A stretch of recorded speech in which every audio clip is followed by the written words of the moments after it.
I want QT to produce the best actors in the country. And it's as simple as that.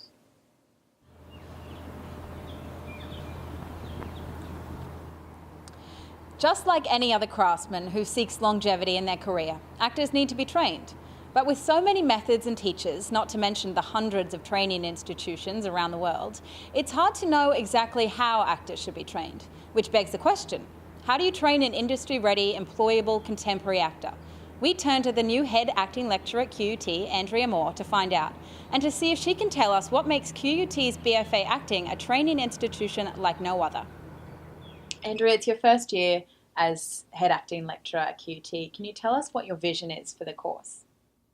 I want QUT actors to be the actors that every director wants to work with because they're imaginative, they're resilient, they're absolutely committed to bringing truth to the moment, and they have a freshness and an egolessness that is delightful to work with.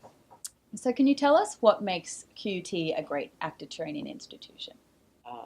Something I feel very strongly about is that the teacher as expert can be a really negative thing, yet the practitioner hopefully brings a sense of the reality of actually doing it. Also, because we can be quite responsive to the cohort that we have. So if we have a cohort that needs a particular input, they need an input from a particular teacher, from a particular practitioner.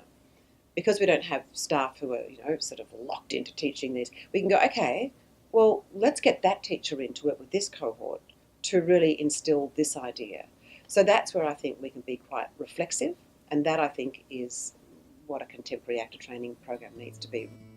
Having spent a year doing the training here at QUT, what do you think now makes great actor training? Has it changed?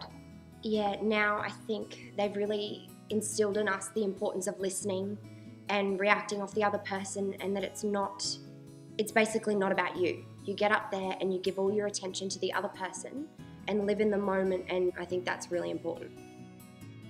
Andrea, can you tell us what makes QUT a great actor training institution? I think that we actually have the advantage over a lot of other places, especially with the new building, because we have such extraordinary facilities. Not only do we have beautiful studios, but we have the recording studios upstairs, we have musicians floating around, we have this wonderful interconnection between the dancers and the visual arts students. So there's an extraordinary hub of activity, which is very exciting. And also we have such a close relationship with film and television. So I think QUT can absolutely be the leader. And away from the pressure of the bigger cities, I think is a really exciting thing. I think our actors can stay students for a bit longer. They can fail for a bit longer, which I think is a really, really, really good thing. And yeah, I want to be seeing our graduates all over the world working in film and in television and on stage. So knowing all of that, can you break down the 3-year course structure? First year is the intensive training period. In that year, we need to achieve a few things first up. One is really take that very young student who's probably just left school and bring them into a very, very new environment. Working as an ensemble, breaking down some bad habits, forming some new ones, consolidating those new habits. Our second year, we have the intensive studio film component, which has a professional crew, a professional director, a professional editor. It's a completely professional experience. I mean, I went to an acting school, I've taught in many of them. I think every second year in every drama school is the same. It's the kind of trying to make it work and failing year, and then it's not till third year that we start to really consolidate that. I want QUT to produce the best actors in the country, and it's as simple as that.